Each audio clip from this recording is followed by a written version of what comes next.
Well, today is day 11. I made this video on 8 ways to prepare for an emergency, and here's the list right here. And I also made um, hand sanitizer, which I shared in another video. I'll link it below.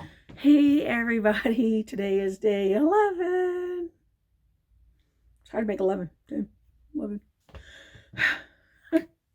I I think that fresh air yesterday really did me good because we're just so used to our everyday life and like as soon as I go home, it's going to be stay home even more because that's what we got to do until they figure it out when we can resume our lives. Like we got to really stay indoors.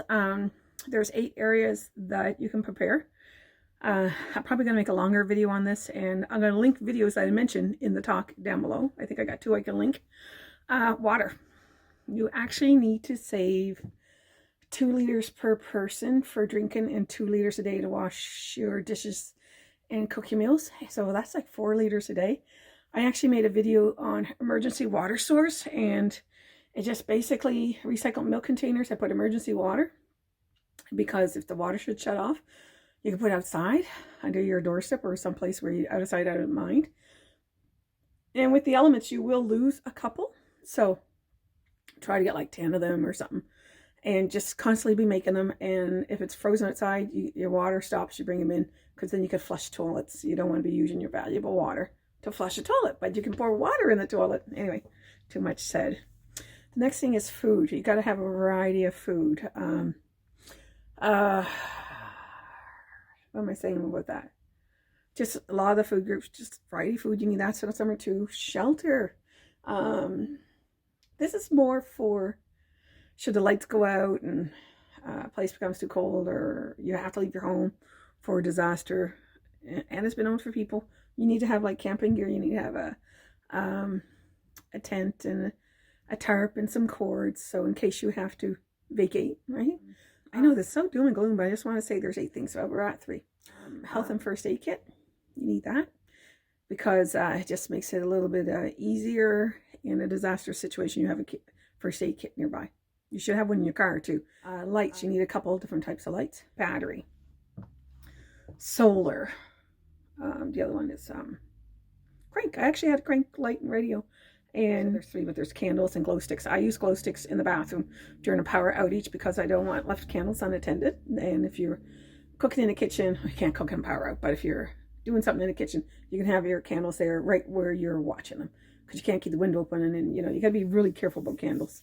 When you talk about fire, and I'm going to show a link, rocket stove. I made a rocket stove from reclaimed bricks, and you could cook a meal with a little bit of wood, a minimal amount.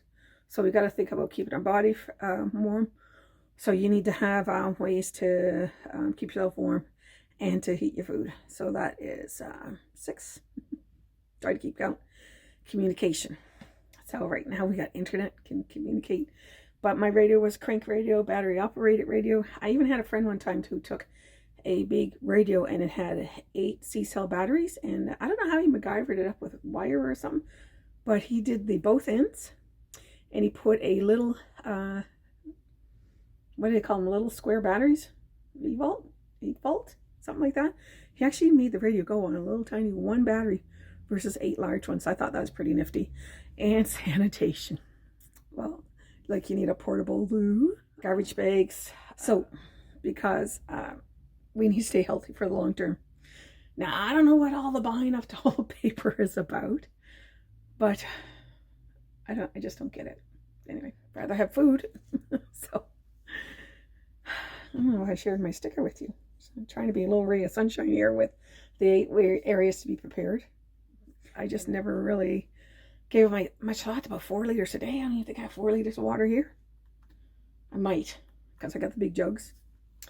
But yeah, and hopefully when disaster hits, the infrastructure people got everything in place and they're moving right along with that, so we don't suffer too long. But right now, it's not that we're suffering. We have to stay indoors for our own benefit. We ramble on day 11. What does the universe of stickers have for us today? Ooh, it's got 2. Don't know why it has 2. There's a little happy sticker. Ray of sunshine. And why did I grab two? Look at this one. Guess that's an eagle. A very strong eagle. I thought that's a pretty cool sticker. So, I guess stay happy. The elements can be rough and they can be nice. I don't know what message it has. I just like pulling stickers. Hopefully found this video useful. See you real soon. You know what to do. Please check out my link below on how to make your own hand sanitizer. And as always, please like and leave a comment. See you real soon.